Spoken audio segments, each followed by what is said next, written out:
تمہیں کتنی باتوں کو اللہ تعالیٰ نے پاک کر کے رکھا ہے جانتے ہیں؟ تم کو وحشی قوم میں نہیں رکھا، تم کو زنا سے روکا گیا ہے، جس کو آج پوری دنیا بھی یہ سمجھتی ہے۔ اچھا یہ بات بھی میں آپ کو بتا دوں، جن لوگوں نے یہ کہا ہے کہ کھلے عام چھوڑ دینا چاہیے، سب جس کو پسند کریں، سب ایک دوسرے کے ساتھ گڈمنڈ ہو جائیں، مرد عورتوں کے ساتھ اختلاط کریں، عقلی دلیلیں بہت لاتے ہیں، تو ان سے کہو اپنی بہن اور بھائی کے نکاح کو کیوں تم غلط سمجھتے ہو؟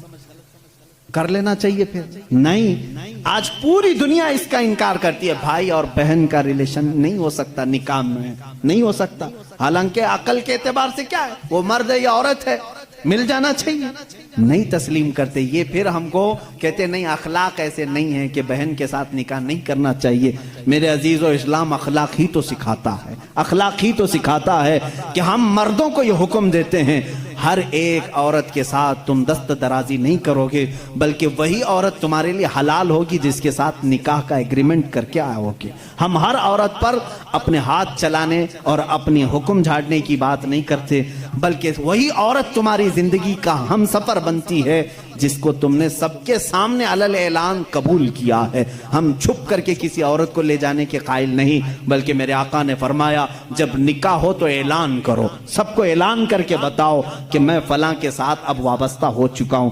عزیزان گرامی، میری باتوں کا خلاصہ صرف اور صرف یہ ہے کہ میں اپنے نوجوانوں کے اندر سے وہ باتیں نکالنا چاہتا ہوں جو آج دنیا لوگوں کے ذہن میں ڈالنے کی کوشش کر رہی ہے۔ اس کے بعد اور سخت معاملات آنے والے ہیں، اور سخت معاملات آنے والے ہیں۔ یہ مسجدوں کی پکس دکھائیں گے، مسجدوں کے فوٹو دکھائیں گے، اور اس کے بعد دہشت گردی کو دکھائیں گے۔ مسجدوں سے یہ کام ہوتے ہیں۔ کیوں یہ سب چیزیں کرتے ہیں معلوم؟ ان کو بھی معلوم ہے مسجدوں میں صرف اللہ کی عبادت ہوتی ہے، یہاں جھکتے ہیں، بات اپنے رب کی کرتے ہیں، سب کو معلوم ہے، لیکن وہ صرف اور صرف تمہارے دلوں میں یہ ڈالنا چاہتے ہیں کہ تم کبھی کبھار گلٹی فیل کرو، اپنے آپ کو کمزور سمجھو، مسلمان ہونا میری غلطی تھی، مسلمان ہونا میرا گناہ تھا، یہ تم کو باور کرانا چاہتے ہیں۔ معاذ اللہ، کبھی نہ آنے دینا، اور انشاءاللہ العزیز میں یہ سب چیزیں بولتا رہوں گا، چاہے یہ پوری میڈیا مل کر کے ہمارے بچوں کو ورغلانے کی کوشش کرے۔ میرے رب کی ذات سے مجھے یقین ہے، میں سال میں ایک بار کہوں گا، انشاءاللہ یہ نوجوانوں کے دلوں سے خوف نکلے گا، نکلے گا، خوف نکلے گا۔ آپ اپنے فخر کے ساتھ اسلام سے وابستہ رہیں گے، اس لیے کہ میں کسی مجرم دین سے تعلق نہیں رکھتا، میں کسی پاپی دین سے تعلق نہیں رکھتا، بلکہ میں اس دین سے وابستہ ہوں جہاں رسول کریم صلی اللہ تعالیٰ علیہ وسلم نے ہمیں یہ سکھایا ہے کہ اگر صدیق اکبر کے پاس یہ کہ یہودی عورت درخواست لے کر کے آتی ہے، مجھے مدینہ سیف نہیں لگ رہا، مجھے یمن جانے دو، یہودی تھی، صدیق اکبر کے پاس اس نے درخواست دی، حضرت ابوبکر صدیق نے اونٹنی منگوائی، 2 صحابہ جوان صحابہ سے کہا اس کو یمن تک چھوڑاؤ۔ کس کی عورت تھی؟ ہماری نہیں، یہودی عورت تھی۔ اب اسی یہودی عورت سے سنو یہ 2 نوجوان کیسے لے کر کے گئے، یمن تک چھوڑنے کے لیے گئے۔ وہ عورت یمن پہنچی تو وہاں جا کر کے اس کا الگ ہی معاملہ تھا۔ یہ دونوں نوجوانوں کے بارے میں وہ بتاتی ہے، سارے لوگوں کو جمع کر کے، میں سمجھتی تھی کہ مدینہ سیف نہیں ہے، سارے مسلمان جمع ہو گئے، اب یہاں پر سب مسلمان بھر گئے، لیکن میں نے یہ 2 نوجوانوں کو دیکھا، مدینے سے لے کر یمن تک یہ میرے ساتھ آئے، لیکن ایک بار بھی انہوں نے سر اٹھا کر میری طرف دیکھا نہیں۔ جب کبھی کوئی چوکی آتی، چیکنگ پوائنٹ آتا تھا، صحابہ ہوتے تھے، تو یہ دونوں نوجوان آگے بڑھ کر کے کہتے صدیق اکبر خلیفۃ المسلمین کا بھیجا ہوا مسافر ہے، دروازہ کھول دیا جائے اور آگے جانے کی اجازت دی جائے۔ وہ جو پولیس کھڑی ہوتی تھی صدیق اکبر کی، وہ تک اوپر نہیں دیکھتے تھے، اس لیے کہ مدینے سے کوئی یہودی عورت کو چھوڑنے کے لیے یمن جا رہا ہے۔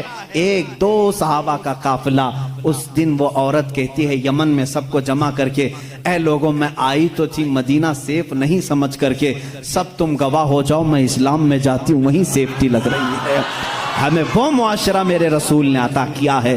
رسول کریم صلی اللہ تعالیٰ علیہ وسلم نے گرتوں کو سنبھالا ہے، اٹھایا ہے، ایک مقدس معاشرہ ہمیں دیا ہے۔ سود کا خاتمہ میرے آقا نے کیا، اور وہ بھی عرفات کے میدان میں کھڑے ہو کر کے حضور نے فرمایا یہ سود کی جہالت میں اپنے پیروں سے رونتا ہوں۔ میرے آقا نے کیا فرمایا؟ سود کو میں رونتا ہوں، جس کو آج الگ الگ نام دے رہے ہوں گے، بڈی کہو، بیاج کہو، یہ حضور اکرم نے منع فرما دیا، رسول کریم صلی اللہ علیہ وسلم نے۔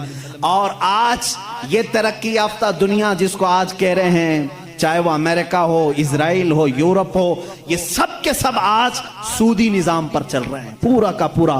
ان کے یہاں کریڈٹ کا جو سسٹم ہے، سود کا جو نظام ہے، پوری دنیا کو سود کھلا رہے ہیں آج۔ ساری بینکوں کا نظام انہوں نے سودی بنا کر رکھا ہے۔ کیا یہ زور زبردستی نہیں ہے؟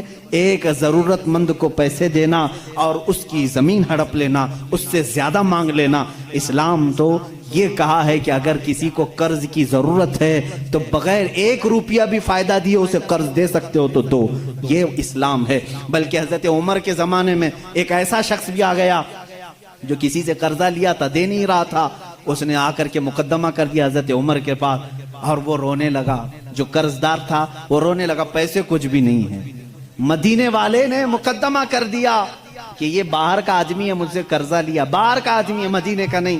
حضرت عمر نے کہا پیسے واپس کر رہا ہے یا کیا کرے گا؟ کہا میں اپنے گاؤں جا کر کے لے کے آ سکتا ہوں، میرے پاس تو نہیں ہے۔ کہا تو گاؤں جا کر واپس آئے گا؟ کیا گارنٹی؟ یہاں بھی بینکیں گارنٹی لیتی ہیں نا۔ عمر فاروق رضی اللہ تعالیٰ عنہ نے پوچھا کوئی گارنٹی ہے؟ کہا مجھے مدینے والے کوئی بھی نہیں جانتے۔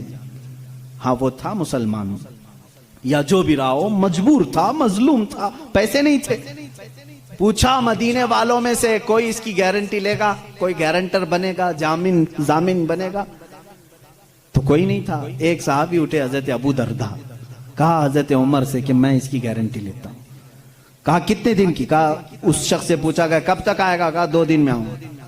حضرت عمر نے کہا ابو دردہ تم نہیں پہچانتے اس کو، اگر یہ 2 دن بعد نہیں آیا تو تجھے جیل میں ڈالیں گے، تیار ہے؟ کہا ٹھیک ہے تیار ہو۔ وہ چلا گیا، 2 دن گزر گئے، پھر عدالت لگی۔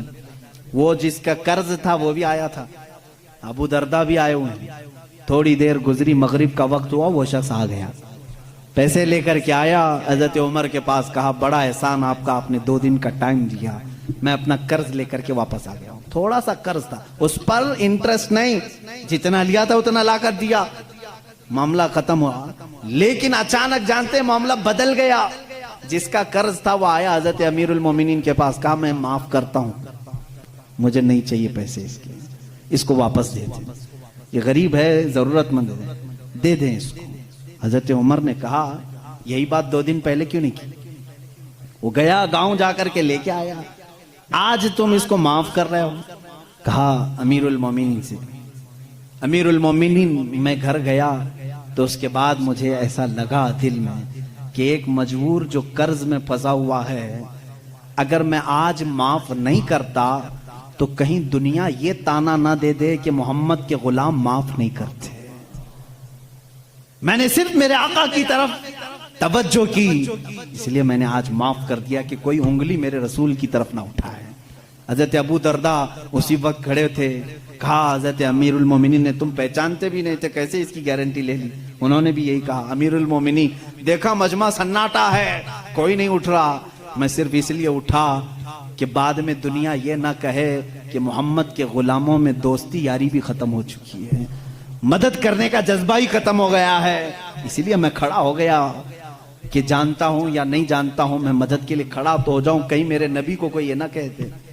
وہ شخص جو قرضہ لے کر کے آیا امیر المومنین نے اس سے پوچھا آخر میں تو گیا تھا، جا سکتا تھا، غائب ہو گیا، تجھے کون پکڑنے آتا؟ اس نے کہا امیر المومنین 2 دن سے اسی بے چینی میں تھا، چاہتا تو بھاگ جاتا، اسی لیے لوٹ آیا کہ بعد میں دنیا یہ نہ کہے کہ محمد کے غلام وعدہ خلافی کرتے ہیں، غدار نہ کہیں رسول کے غلاموں کو، اس لیے ہم لوٹائے۔ میرے نبی نے وہ اسلام دیا ہے، سود کے نظام کو ختم فرمایا ہے، اور حضور صلی اللہ علیہ وسلم نے فرمایا زور زبردستی کسی پر نہیں۔ ہمارے ہاں کسی کالے پر کسی گورے کو فضیلت نہیں، کسی لمبے کو کسی ناٹے پر فضیلت نہیں، کسی بھی بڑے آدمی کو امیر کو غریب پر فضیلت نہیں، بلکہ ہمارے ہاں فضیلت اگر ہے کسی کو صرف تقوی اور پرہیزگاری پر ہے۔ آج جو اسلام پر بھونکتے ہیں وہ اپنی زمین نہیں سنبھال پا رہے۔ امریکہ میں کالے گورے کی لڑائی آج بھی چل رہی ہے، آج بھی چل رہی ہے، رائٹس اتنے ہیں، گورے کالوں کو مار رہے ہیں، کالے گوروں کو مار رہے ہیں۔